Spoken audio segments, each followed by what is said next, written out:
को भी लेकर आया हूं कि पुनर्स्थापित करते वक्त भी ये मुद्दे उठाए गए थे, उस मुद्दों का जवाब भी दिया गया, मगर फिर से आज ये मुद्दे उठाए गए। अनुच्छेद 239 ए 3B के अनुसार संसद को दिल्ली संघ राज्य क्षेत्र या इसके किसी भी भाग के बारे में उससे संबंधित किसी भी विषय पर, ध्यान से सुनिएगा, किसी भी विषय पर कानून बनाने का अधिकार प्राप्त है।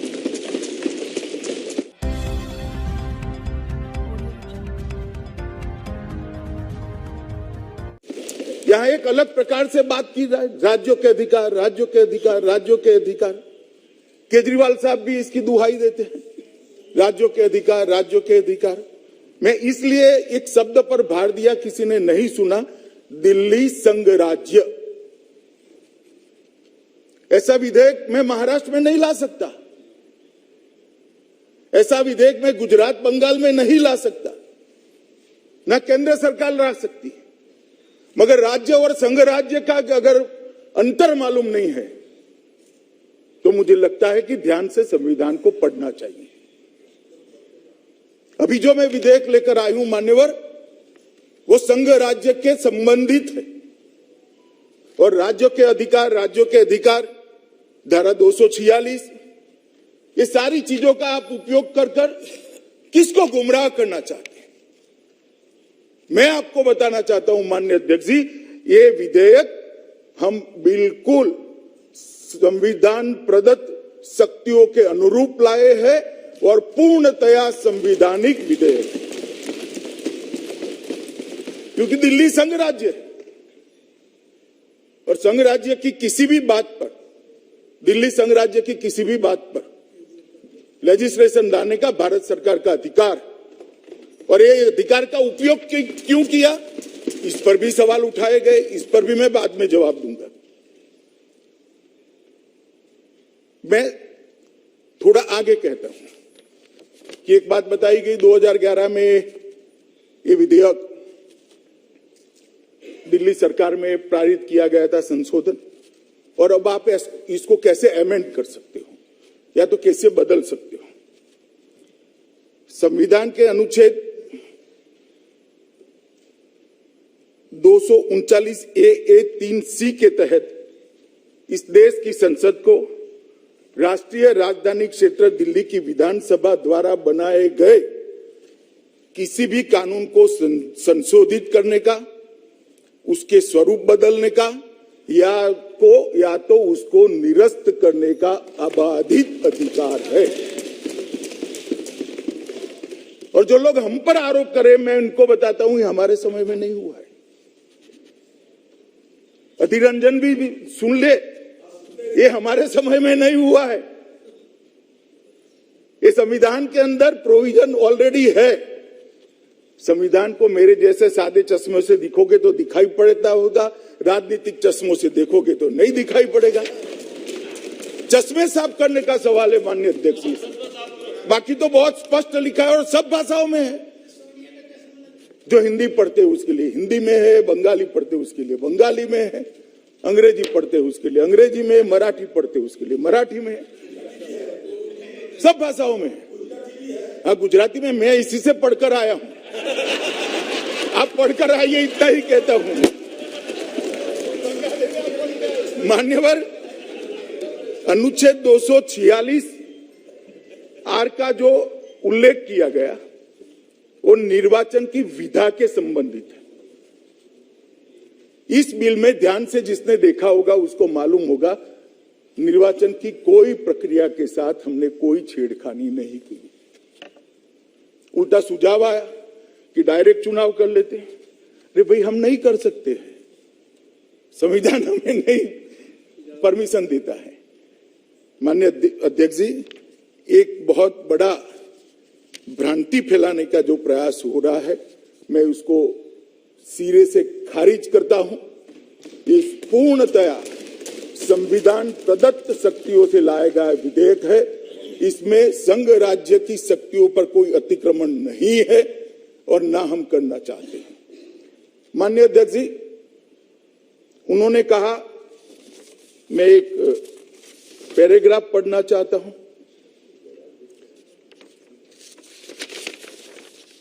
कि एक जस्टिफिकेशन था कि भाई राज्य करे। संविधान के अनुच्छेद 239 ए 3C के पहले परंतुक के आधार पर डीएमसी अधिनियम 1957 में संशोधन करने वाला कोई भी विधेयक राष्ट्रपति की सहमति के लिए सुरक्षित किया जाएगा। अगर दिल्ली सरकार करती भी है तो उसको राष्ट्रपति की सहमति चाहिए, मतलब कैबिनेट की चाहिए।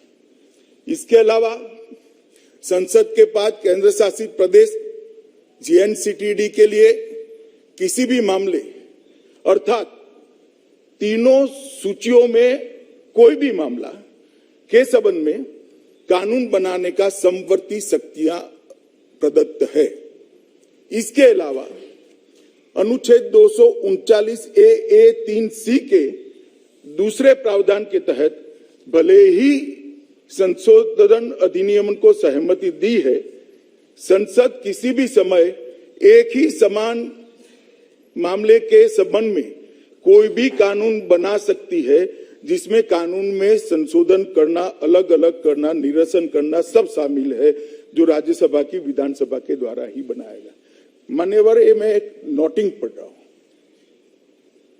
और कांग्रेस के मित्रों की जानकारी के लिए, ये नोटिंग जब 2011 का एक कानून आया तब देश के गृहमंत्री, तत्कालीन गृहमंत्री और विद्वान धाराशास्त्री श्री पी चिदम्बरम ने किया हुआ नोटिंग है। उनका भी इंटरप्रिटेशन यही कहता है। माननीय अध्यक्ष जी, अभी दादा कह रहे थे कि अमित शाह जी सब जगह सरकार बनाना चाहते हैं, इनकी पार्टी सब जगह सरकार बनाना चाहती है। पावर मतलब सरकार बनेंगे तभी तो आएगा, वैसे कैसे आएगा पावर? पावर तो लोकतंत्र में सरकार चुनकर आएगी तभी आएगा। तो मैं गृह में कहना चाहता हूं कि हम चाहते हैं हर जगह हमारी सरकार बने, इसीलिए तो चुनाव लड़ते हैं। चुनाव क्यों लड़ना? आप क्यों गोवा में गए भला बताइए? आप क्यों त्रिपुरा जा रहे हैं बताइए भला? आपको भी अधिकार है, मैं ना नहीं बोलता, आप भी जाइए, आप भी जाइए। हर पार्टी ने हर जगह अपनी आइडियोलॉजी, अपना स्टैंड, अपने कार्यक्रम, अपनी सरकारों के परफॉर्मेंस को लेकर जाना चाहिए। यही तो लोकतंत्र की खूबसूरती है, इसमें आपत्ति क्या होती? हर जगह पे कोई पार्टी विचार करे कि हमारे लोग चुनकर आए, हमारे कार्यक्रम के आधार पर, हमारी विचारधारा के आधार पर, हमारे नेता की लोकप्रियता के आधार पर, तो इसमें आपत्ति क्या हो सकती है? लोकतंत्र में आपत्ति उनको हो सकती है जिनको सत्ता छीनने का डर है, लोकतंत्र के पुरोधाओं को नहीं हो सकती। मैं अभी भी कहता हूं दादा, हम चाहते हैं कि हमारे कार्यक्रमों के आधार पर, हमारी विचारधारा के आधार पर, हमारे नेतृत्व की लोकप्रियता के आधार पर और हमारी सरकार के परफॉर्मेंस के आधार पर हम सब जगह चुनाव लड़ना चाहते हैं और जीतना भी चाहते हैं। मगर हम सत्ता विपक्षी कार्यकर्ताओं को मारकर हत्याना नहीं चाहते दादा, सीरीज ऑफ खून कर हत्याना नहीं चाहते, कार्यकर्ताओं की पत्नियों और बहनों पर बलात्कार कर हम नहीं चाहते सत्ता ले। ये हमारी संस्कृति नहीं है दादा। और लोकतंत्र का आती है कांग्रेस पार्टी, टीएमसी, बाकी सारी पार्टियों के नाम देना नहीं चाहता, जो अपनी पार्टी में परिवार के आधार पर पार्टी चलाते हैं, कई सालों तक अध्यक्ष का चुनाव नहीं कर सकते हैं, वो देश के लोग के नाम देना नहीं चाहता, जो अपनी पार्टी में परिवार के आधार पर पार्टी चलाते हैं, कई सालों तक अध्यक्ष का चुनाव नहीं कर सकते हैं, वो देश के लोकतंत्र की चिंता कर। अरे भले अपने कार्यालय में तो चुनाव करा लो भाई, पहले अपनी पार्टी में तो करा लो, देश की बात में बात करना। माननीय अध्यक्ष जी, एक विषय आया विशेष अधिकारी की नियुक्ति। माननीय अध्यक्ष जी, मैं फिर से कहना चाहता हूं कि विशेष अधिकारी संक्रमण काल के लिए ही नियुक्त होता है, उसके बाद में चुनाव होता है और उसके बाद में चुनी हुई बॉडी आती है। और एक विशेष अधिकारी का दिल्ली नगर निगम अधिनियम की धारा 490B में इसका प्रोविजन पहले से है, जो कांग्रेस के समय में बनाई गई। जब आप उपयोग करोगे तो बहुत लोकतांत्रिक, और जब हम करेंगे तो लोकतंत्र का हनन हो गया। किस तरह से देश चलाना चाहते हो भाई? आत्मचिंतन करोगे क्या? आईने में अपने आप को देखोगे क्या? देखना चाहिए या नहीं देखना चाहिए? 490B कौन लेकर आया? हम तो आज उपयोग कर रहे हैं, उस वक्त हमारी सरकार नहीं थी। और मैं आज कहना चाहता हूं माननीय अध्यक्ष जी, फिर से सबसे ज्यादा राज्यों में आज भारतीय जनता पार्टी की सरकार है। दो बार मोदी जी के नेतृत्व में इस देश की जनता ने पूर्ण बहुमत, 2/3 बहुमत भारतीय जनता पार्टी को दिया है। एनडीए के साथी हमारे साथ चट्टान की तरह खड़े। हमें कोई शौक नहीं है सत्ता हथियाने का माननीय अध्यक्ष जी, ना हम चाहते। माननीय अध्यक्ष जी, सुप्रिया जी ने कहा कि चुनाव के एन मौके पर क्यों लेकर आए विधेयक। सुप्रिया जी, ओबीसी का बदलाव, ओबीसी सीटों का प्रोविजन का बदलाव महाराष्ट्र सरकार ने कब किया? महाराष्ट्र सरकार में कितने साल से एडमिनिस्ट्रेटर है? कितने कॉरपोरेशन में एडमिनिस्ट्रेटर है? क्यों चुनाव वहां नहीं होते हैं? और करना चाहते थे तो पहले क्यों नहीं किया? मैं भी पूछ सकता हूं। मगर जब अपने अपने राज्य में होता है, जैसे मेरे साथी सांसद निशिकांत जी ने कहा कि झारखंड में 5 महीने से एडमिनिस्ट्रेटर, 1 साल से एडमिनिस्ट्रेटर, मगर चूंकि वहां कांग्रेस की सरकार है, आप नहीं बोलोगे। तथ्यों को पारदर्शिता के साथ इस सदन पर रखना चाहिए। इस सदन को पूरा देश देखता है। माननीय अध्यक्ष जी, मनीष तिवारी जी जवाब दे रहे थे। मनीष जी, नरसिम्हा राव जी का नाम दिया है, देखना भाई, जरा ध्यान रखना हम आगे क्या होता है। जरा संभल कर बोला करो यार, भावुक होकर इतना मत बोलो। हाई कमांड भाषण सुनता है। नरसिम्हा राव जी का नाम आपने दे दिया, और बिट्टू भाई ने भी पंजाब की गलती को स्वीकार कर लिया। चलो अच्छा ही है, देर सबेर स्वीकार कर लिया आपने। दादा ने कहा दिल्ली दंगों को मैंने कहा था कि सबको जेल में डालेंगे। दादा, दिल्ली में भारतीय जनता पार्टी का शासन है, पुलिस भारतीय जनता पार्टी की सरकार के पास है। मैं सदन पर रिकॉर्ड क्लियर करना चाहता हूं, दिल्ली में अब तक 2473 लोगों को अरेस्ट कर लिया गया है, 409 चार्जशीट कर लिए गए, और सिर्फ 83 लोगों की बेल हुई। 2 साल हो गए दादा, जेल में ही है, जेल में ही है। ये बंगाल नहीं है, यहां भारतीय जनता पार्टी की सरकार है। जो कानून तोड़ेगा उसको सजा। माननीय अध्यक्ष जी, कश्मीर के चुनाव के लिए भी रेफरेंस आया।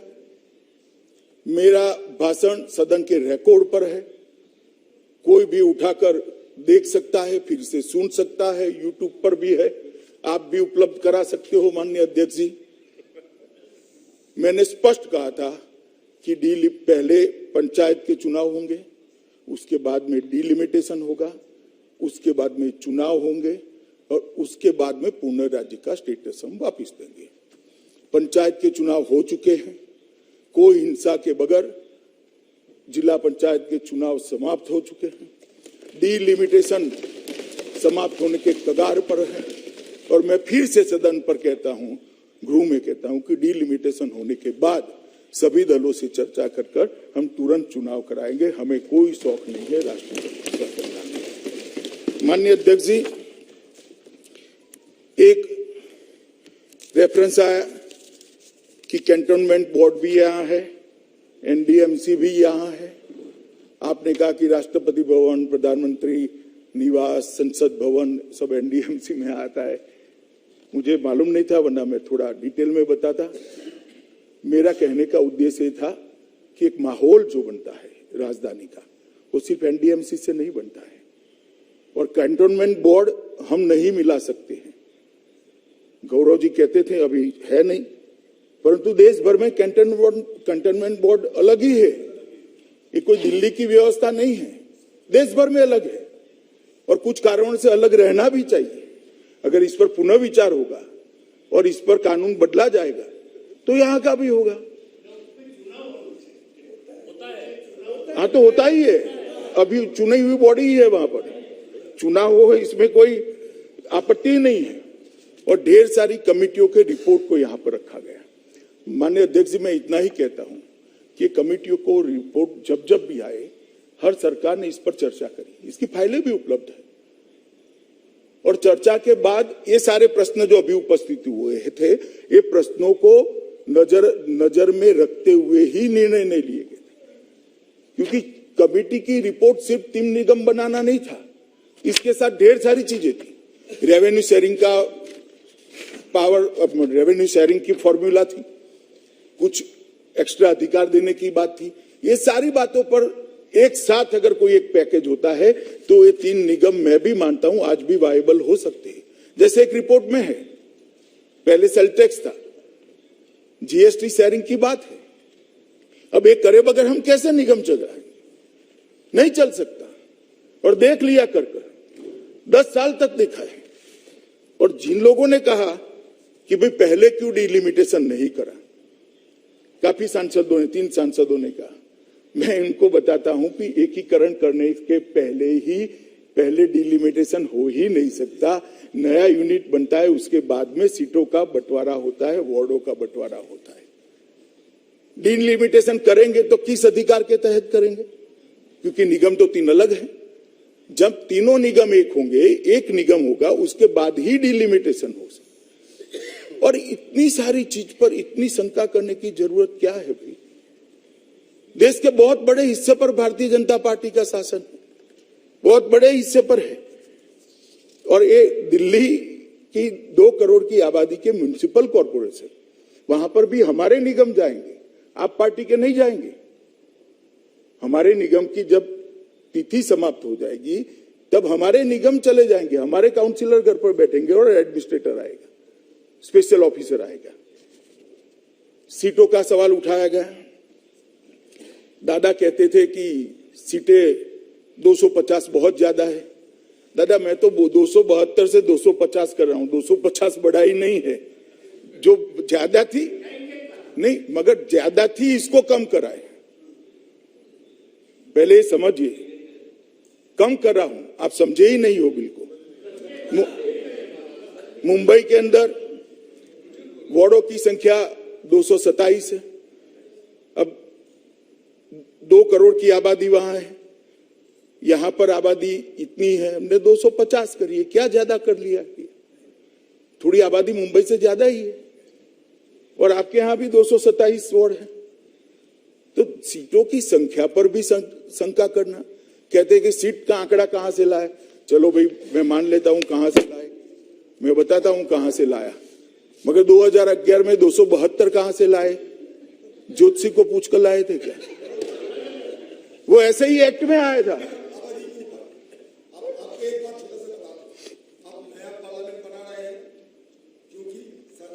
संसद की संख्या बढ़ेगी इस हिसाब से, तो जहां में बैठने की बात नहीं कर रहा भैया, अब तय की होते हैं ना, ना एक नहीं होता है। मैं चुने हुए आबादी जब बढ़ते हैं तो सीटों की संख्या भी बढ़ेगी, मतलब वार्ड भी बढ़ेगी।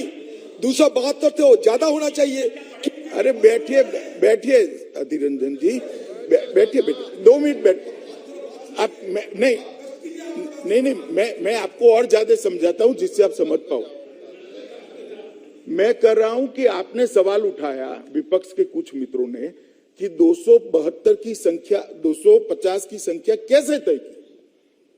तो मेरा इतना ही पूछना है, 272 कैसे तय की थी? इतनी ही बात मैं करता हूं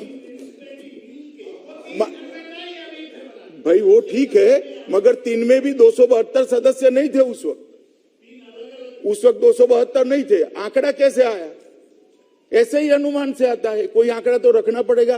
परंतु हमने ऐसा किया है कि एक आइडियल एक्ट भेजा गया है, उसमें 225 की संख्या है। अगर 2 करोड़ से नीचे आबादी है, यहाँ 2 करोड़ से ज्यादा ही है, इसलिए हमने 250 लिया है। मैं जस्टिफिकेशन आपको बता देता हूँ।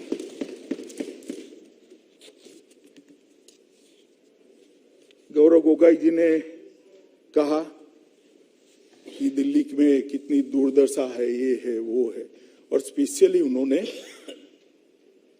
यहां पर कोरोना का जिक्र किया कि दिल्ली में कोरोना था तब क्या हुआ, ये हुआ वो हुआ। मुझे मालूम नहीं है गोगोई साहब कहाँ रहते थे उस वक्त, यहाँ थे या आसाम में थे, अपने क्षेत्र में थे या दिल्ली में रहते थे, उनको मालूम नहीं है। मोदी जी के नेतृत्व में इस देश में कोरोना के खिलाफ जो लड़ाई लड़ी गई है, इसमें इसकी पूरी दुनिया भूरी भूरी प्रशंसा करती है।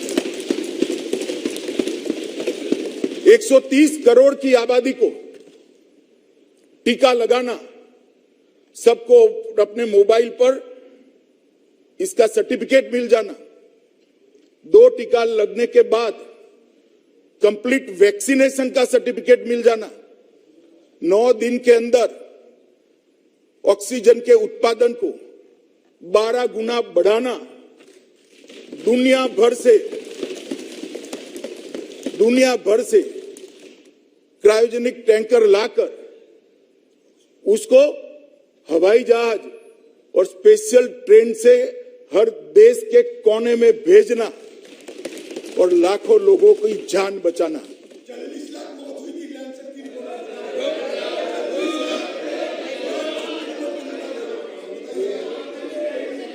माननीय अध्यक्ष जी, मैं कुछ बोलना नहीं चाहता।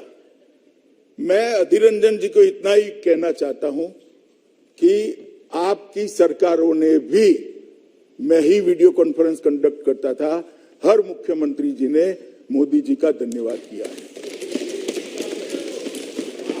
हर मुख्यमंत्री इरिस्पेक्टिव ऑफ पार्टी, और मोदी जी ने भी हर मुख्यमंत्री का धन्यवाद किया है। दानिश जी, डर आपके जहन में हो सकता है, सबके जहन में नहीं हो सकता है।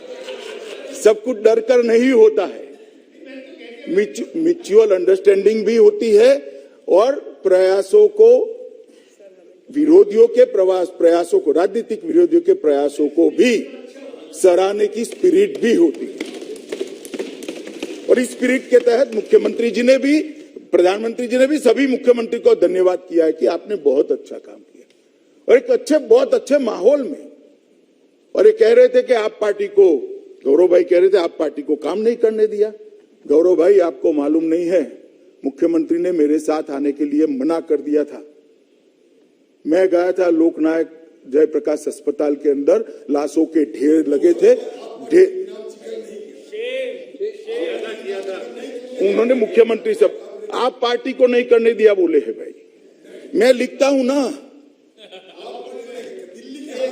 दिल्ली में कौन था तो आप पार्टी, मतलब नहीं, काम नहीं करने दिया। आप बैठिए, अब हो गया। अरे अधीर रंजन जी, रजिस्टर हो गया, बैठिए। लाशों के ढेर लगे थे, अंतिम संस्कार नहीं होते थे, वैक्सीनेशन का फॉर्मूला नहीं था, अस्पतालों के रेट तय नहीं किए गए थे। ये सारा मोदी जी के नेतृत्व में भारत सरकार ने किया, क्योंकि हम मुक्त दर्शक बनकर नहीं बैठ सकते, और हमने कहीं पर नहीं किया। आज जिक्र निकाल दिया तो मुझे बोलना पड़ा, क्योंकि गुरु का जो रिकॉर्ड है वो सालों सालों तक रहता है, अजरा अमर होता है, आने वाली पीढ़ियां इसको पढ़ती है। इसलिए मुझे बोला, इतने सारे भाषणों में, चुनावी भाषणों में, कोई प्रेस इंटरव्यू में मैंने आज तक कभी नहीं कहा, मगर यहां पर इसलिए मुझे बोलना पड़ता है कि इसका एक रिकॉर्ड बनता है। माननीय अध्यक्ष जी, हमें कहा गया कि चुनाव से डरकर हमने ये बिल लेकर आए। भाई हम तो डरे नहीं है चुनाव से। सुनिए ना, सुनिए, अधीर रंजन भी बोले। नहीं, मैं आपको कह ही नहीं रहा हूं, कहा गया ऐसा कर बोला। चुनाव से डरने का स्वभाव हमारा नहीं है। चुनाव में हार जीत होती रहती है। तो इसी का निरीक्षण कर रहा हूं, सुनिए ना। मगर मैं चुनाव से डरकर कैसे काम होता है वो बताता हूं। इंदिरा जी का चुनाव इलाहाबाद हाई कोर्ट ने निरस्त कर दिया। उसके बाद रातों रात जिस प्रधानमंत्री को इस सदन में वोट देने का अधिकार नहीं था, वो प्रधानमंत्री ने देश भर के सारे लोकतांत्रिक अधिकार छीनकर इमरजेंसी डाली। इसको डर कहते हैं, इसको डर कहते हैं। लोकसभा की मियाद 1 साल बढ़ा दी, इसको डर कहते हैं। और सुनिए अभी, सुनिए ना, सुनिए।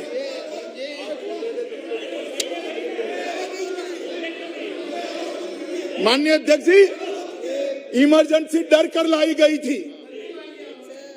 सारे लोकतांत्रिक पार्टियों के नेताओं को, लाखों लोगों को डरकर जेल की सलाखों के पीछे डाल दिया गया था। सारे अखबारों के एडिटोरियल यहां से तय होते थे। आकाशवाणी पर एक प्रसिद्ध गायक की आवाज को बैन कर दिया गया था। ड्यूएट गाने भी सिंगल आवाज में आते थे। इसको डर कहते हैं। और क्या होगा मैं बताता हूं। जो लोग कह रहे हैं ना कि डर चुनाव के कारण डर से ये टाला गया है, वो डरते हैं। तो 6 महीने बाद चुनाव होगा, क्यों डर है भाई? जनता ही करेगी। अगर जीतने का विश्वास है तो अभी क्यों चुनाव चाहिए? मैं देता हूं बाद में क्यों किया इसका जवाब भी। अगर जीतने का विश्वास है तो क्यों अभी ही चुनाव चाहिए? अच्छे काम किए तो 6 महीने बाद भी चुनाव जीत सकते हो। डर इसको कहते हैं कि अभी चुनाव करा लो, आनंद फानंद में जीत जाए।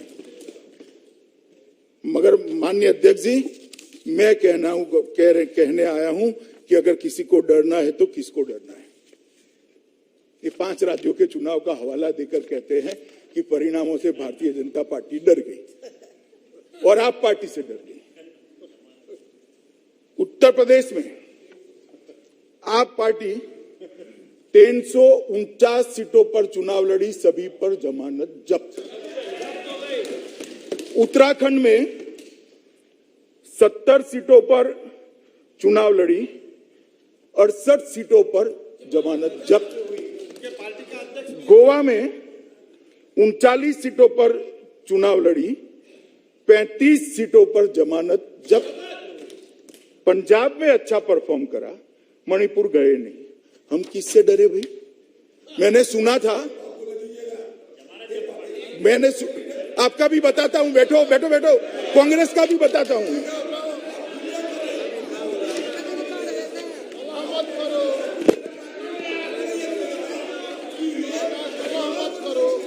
माननीय अध्यक्ष जी,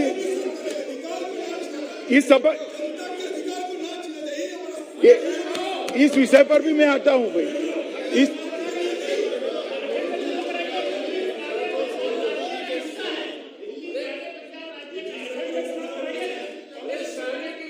की ताकत रखो। अरे दिल्ली मेरठ का भी हिस्सा है, मेरठ की डिवीजन में आता था दिल्ली। अब मैं सुनिए, कांग्रेस पार्टी के काफी सांसद बोले डरना। भाई हम क्यों डरे? हमें डरने जैसे परिणाम ही नहीं है। कांग्रेस पार्टी 454 सीटों पर चुनाव लड़ी। कांग्रेस पार्टी 575 सीटों पर चुनाव लड़ी, 475 सीटों पर जमानत जब्त। अब डरना किसको है भाई? डरना किसको है? देश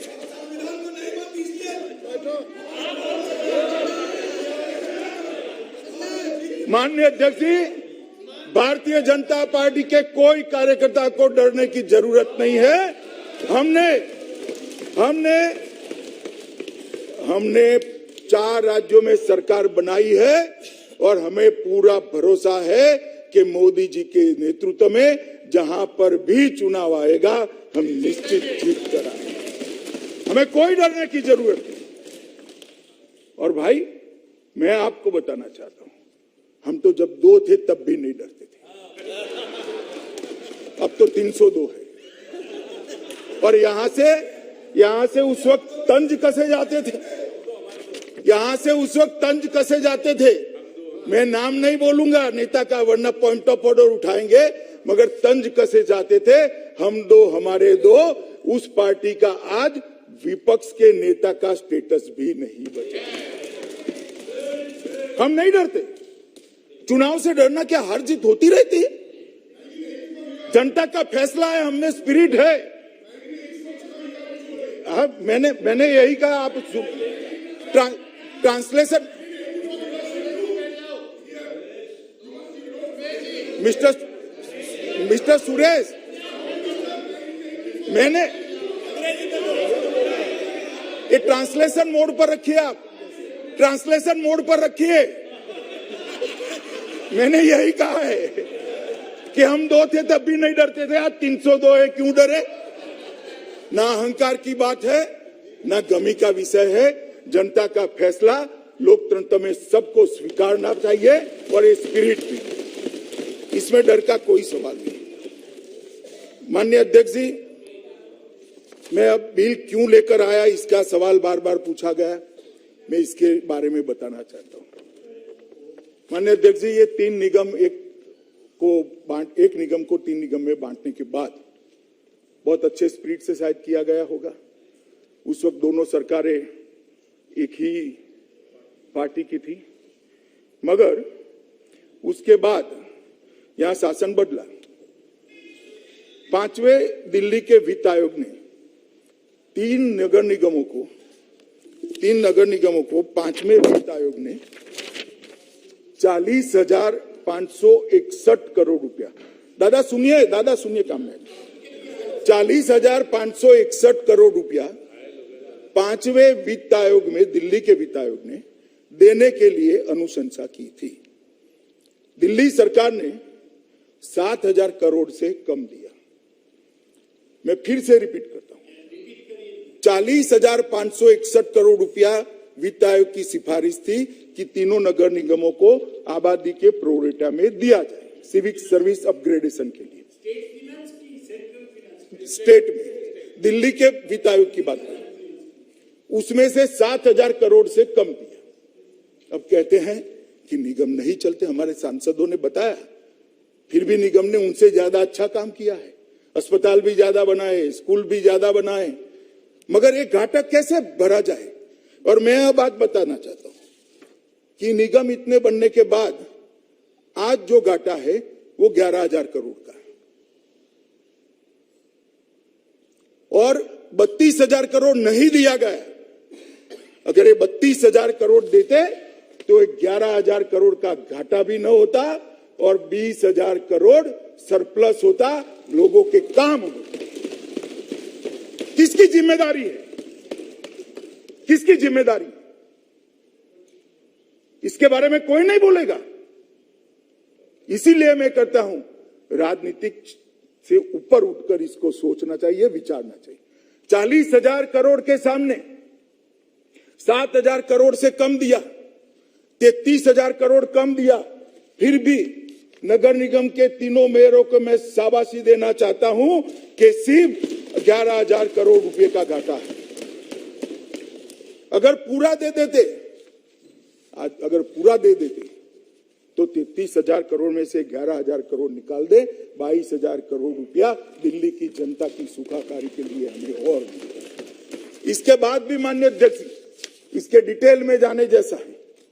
5वें वित्त आयोग की सिफारिश की बात छोड़िए, इसके बाद राजधानी क्षेत्र दिल्ली सरकार ने महत्वपूर्ण अनुशंसाएं जो नगर निगम ने कर भेजी, ऋण माफी, शिक्षा क्षेत्र व्यय की पूर्ण प्रतिपूर्ति, स्वच्छता पर व्यय के लिए वित्त पोषण, जो दादा कह रहे थे सीवरेज का, बकाया ऋणों पर ब्याज दर को दिल्ली सरकार कम करे, एक भी सिफारिश नहीं मानी, एक पैसा ज्यादा नहीं दिया। धन की कमी की वजह से निगमों ने अपने राजस्व को ठीक करने के लिए कई दरखास्तें भेजी दिल्ली सरकार को, परंतु इसको या तो अस्वीकार कर दिया गया या तो लंबित कर दिया गया। आज तक एक का भी जवाब नहीं दिया है। उसमें से कुछ मैं कहना चाहता हूं यहां पर। जैसे व्यवसायिक कर के संबंध में वर्ष 2020 में, मार्च 2020 में एक दरखास्त भेजी। आज हम मार्च 2022 में, मालूम नहीं कहां है। पंजाब से शायद आ गए, अब करे तो करे। इस प्रकार से एक बार की पार्किंग प्रभारों को बढ़ाने के लिए हमने दरखास्त भेजी, कोई जवाब नहीं, रिजेक्ट कर दिया। एसडीएमसी ने के स्थानांतर शुल्क के संशोधन के लिए भी प्रस्ताव भेजा, आज तक लंबित है। विभिन्न परियोजनाओं के कार्यान्वयन के लिए बॉन्ड लेने के लिए, जिसकी आरबीआई की परमिशन थी, हमें वित्तीय समावेशन के हिसाब से परमिटेड मात्रा में ऋण करने की परमिशन थी। बॉन्ड लेने के लिए हमने दिल्ली सरकार का परमिशन मांगा, बॉन्ड लेने के लिए परमिशन हमारा नगर निगमों का रिजेक्ट कर दिया गया। और अनुमोदित बजट जो होता है राज्य सरकार का, उसमें भी कटौती कर दी। अब मैं ये कहना चाहता हूं कि नगर निगम कैसे चलेंगे माननीय अध्यक्ष, किस प्रकार से चलेंगे? क्या चाहते हैं कि दिल्ली की जनता त्राहिमाम हो जाए और भारतीय जनता पार्टी के खिलाफ हो जाए? जो ऐसा सोचते हैं उनको मैं कहना चाहता हूं, सत्य को कभी कोई ढक कर नहीं रख सकता। हजारों सूर्य की तरह दीप्यमान होकर बाहर आता है। झूठ लंबा नहीं चलता, झूठ के पैर नहीं होते, टिक नहीं पाएगा झूठ। हमारी आज चर्चा हुई, हमारे सांसदों ने जो कहा है, जो मैं कह रहा हूं, क्या दिल्ली के वासी नहीं सुनते होंगे, हिसाब नहीं मांगेंगे? और मैं समझ सकता हूं कि दिल्ली सरकार के पास कमी हो सकती है, 30,000 करोड़ की कमी, तो फिर एडवर्टाइज के पैसे कहां से आते? इतनी सारी नियुक्ता अपने कार्यकर्ताओं की असंवैधानिक तरीके से कहां से होती? अगर राजनीति ही करनी है तो देश के फेडरल स्ट्रक्चर को हम नहीं तोड़ रहे हैं, जो तोड़ रहे हैं वो आपके साथ बैठे हैं, हम नहीं तोड़ रहे हैं। क्या किस फेडरल स्ट्रक्चर की डेफिनेशन इसको जस्टिफाई करेगी कि आप नगर निगम का आर्थिक रूप से गला ही घोंट दोगे? इस तरह से कोई सहन नहीं कर सकता। मैं इतना ही कहना चाहता हूं, डेफिसिट इसलिए है कि हमें संसाधन बढ़ाने से भी रोका गया, हमारे अधिकार के संसाधन दिए भी नहीं गए। और मान्यवर दादा ने कहा कि सब अच्छा चल रहा है तो फिर क्यों इकट्ठा कर रहे हो? दादा और अच्छा करने के लिए कर रहे हैं। अच्छा करने का संतोष नहीं होना चाहिए, अच्छा ही चल रहा है। हमारे सांसदों ने जो कहा है, एक एक चीज रिकॉर्ड पर, परंतु इससे भी अच्छा हो सकता है, इसलिए हम करना चाहते हैं। माननीय अध्यक्ष जी, एकीकृत नगर निगम करने से 3 मेयरों की जगह 1 मेयर होगा, 75 समितियों की जगह 25 समितियां होगी, 3 म्युनिसिपल कमिश्नर की जगह 1 म्युनिसिपल कमिश्नर होगा, 3 मुख्यालय की जगह 1 मुख्यालय होगा। निर्णयों में समानता रहेगी, एकरूपता रहेगी। एक ही शहर में 2 प्रकार के कर के स्ट्रक्चर नहीं रहेंगे, वित्तीय स्थिति भी अच्छी रहेगी और लगभग 150 करोड़ का खर्च सालाना इससे कम होगा।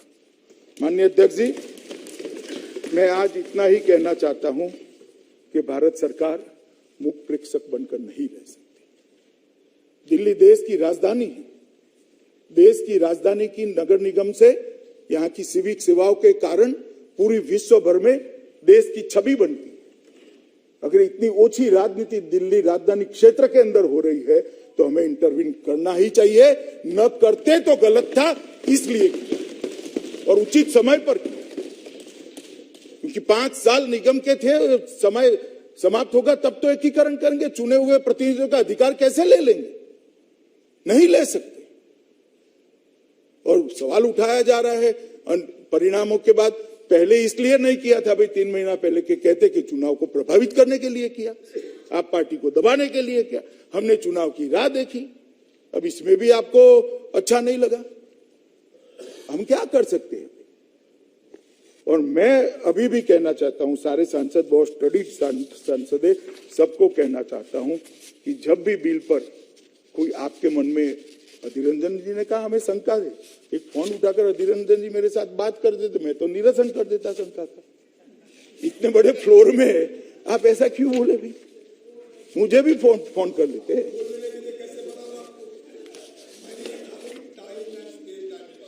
मैं टाइम का ही जस्टिफिकेशन दिया भाई, मैंने टाइम का ही जस्टिफिकेशन दिया।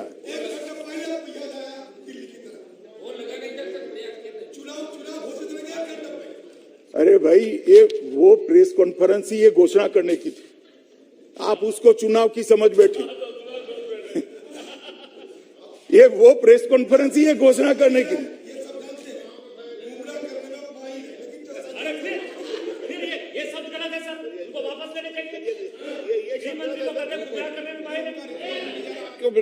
क्यों आप ऊपर में बोल के क्यों रिकॉर्ड में लाते? देखो रिकॉर्ड में नहीं जा रहा। माननीय सदस्यगण जो ये बोलते हैं ना, न तो रिकॉर्ड में जाता न टीवी में जाता, इसलिए आप बोल के और टीवी में ला देते हो। अंत में मैं बताना चाहता हूं, ये बिल को हम दिल्ली नगर निगम की सेवाओं को चुस्त दुरुस्त करने के एकमात्र उद्देश्य से लाए, ढांचागत सुविधाओं को और मजबूत करने के लिए लाए, नगर निगमों को आत्मनिर्भर बनाने के लिए लाए, नगर निगमों को स्वावलंबी बनाने के लिए लाए हैं, और जब चुनाव समाप्त हो जाए, जो भी पार्टी जीत कर आए, आत्मसम्मान के साथ दिल्ली जनों की सेवा कर ले, इसलिए आए।